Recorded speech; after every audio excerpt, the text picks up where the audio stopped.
Hello friend, welcome back to our channel. আশা করছি তোমরা সবাই খুব ভালো আছো, সুস্থ আছো। আমরাও খুব ভালো আছি। সুচন্দা জয়দার ব্লগে তোমাদের সবাইকে স্বাগত। যে যেখান থেকে আমার ব্লগটা দেখছো তাদের সবাইকে অসংখ্য ধন্যবাদ। যদি আমার ব্লগটা তোমাদের একটু ভালো লেগে থাকে তাহলে একটু লাইক করো, কমেন্ট করো, শেয়ার করো। চলো আজকে কি করলাম তোমাদের সঙ্গে একটু শেয়ার করি, গল্প করি। আজকে আমি করেছিলাম কাঁচকলা দিয়ে কোপ্তা। তো এর আগে করিনি, প্রথম ট্রাই করলাম। কোনো কিছু আজকে আমি ফেলিনি, যেহেতু তো বাড়িতে তেমন কিছু ছিল না। কাঁচকলা দেখলাম একটা ছিল, তো একটা বলতে অনেকগুলোই ছিল আর কি। সেই জন্য ভাবলাম আমি একটু কোপ্তা করি, তাহলে ছেলেরা অন্তত খাবে। তা নাহলে এমনি কাঁচা কলা যদি ধরো ঝোল টোল করি কিংবা অন্য কোনো রেসিপি করি, খেতে চায় না।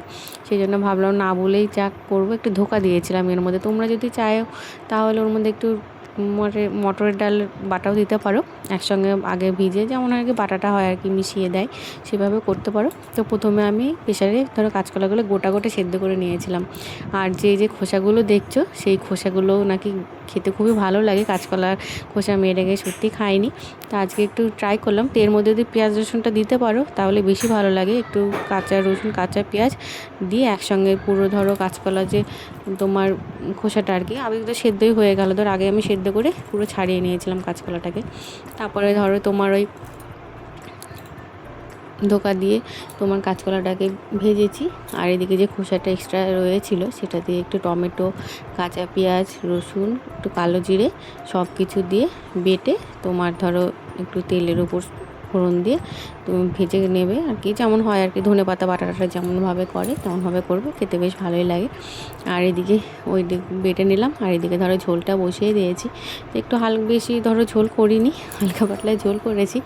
আর এই যে আমার ছোটো ছেলে কুল খাচ্ছে। তো আজকে ওদের স্কুলটা ছুটি রয়েছে, আবার রাত্রিবেলায় রয়েছে নিমন্ত্রণ। তো সেইখানে একটু যাব, সেই জন্য আজকে বেশি কিছু রান্না করিনি। সকালে একটু ডাল ভাজা করেছিলাম, আর দুপুরে দেখো কাঁচকলার একটু কোপ্তা করেছি, আর তোমার একটু কাঁচকলার খোসাটা দিয়ে খোসা বাটা করেছি আর কি। তোমাদের যদি এই রেসিপিটা কেউ খেয়ে থাকে তাহলে একটু কমেন্ট করে জানিও। আর যারা এখনও পর্যন্ত ট্রাই করোনি তারা অবশ্যই এইভাবে ট্রাই করো, দেখবে সত্যি খেতে খুব অসাধারণ লাগে। গরম ভাতে তো খুবই ভালো লাগে, তাছাড়া ধরো যে ঠান্ডা ভাতেও কোনো অসুবিধা নেই আর কি। যাই হোক, রান্নাবান্না হয়ে গেল। তারপরে দুপুরে খাওয়া দাওয়া করে মোটামুটি রাত্রিবেলায় আমরা যাব নেমন্তন্ন বাড়িতে। নেমন্তন্ন বাড়ি বলতে তোমার এটা 50 বছরের বিবাহবার্ষিকী, সেখানে আমরা যাব। মানে শ্বশুরবাড়ির তরফে মামা মামির বিবাহবার্ষিকী, তো সেখানে যাব। তো চলে এসেছি আমরা মোটামুটি, এখন ধরো সবার লাস্টে আমরা এসেছি 10টার পরে, মোটামুটি 10টা হয়তো পার হয়ে গেছে। তো অনেকেই চলে গেছে, অনেকের আছে পরিচিত, ধরো তাদের সঙ্গে একটু কথাবার্তা বললাম। তোমার স্টার্টারে যেগুলো রয়েছিল সেগুলো একটু খাওয়া দাওয়া করেছি। তো প্রথমে মামা মামির সঙ্গে দেখা করে আসলাম। দেখা করে এসে তারপরে ধরো টুকটাক মানে দু একটা খাবার খেয়েছি, যেহেতু অনেকটা রাত্রে হয়ে গেছিলো, সবগুলোকে ট্রাই করতে পারলাম না। আর একটু ঘোরাঘুরি করলাম। তো প্যান্ডেলটা কেমন হয়েছে তোমরা অবশ্যই জানিও।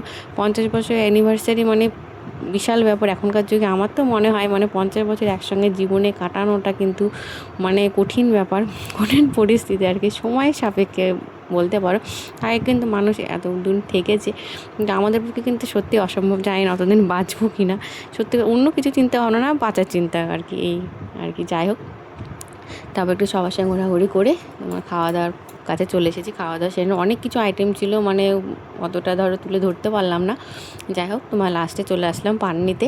তো পানটা মানে এত সুন্দর করে সাজাচ্ছিল, সাজানো দেখে খেতে ইচ্ছা করলো, সেই জন্য একটা পান নিয়েছি আর কি।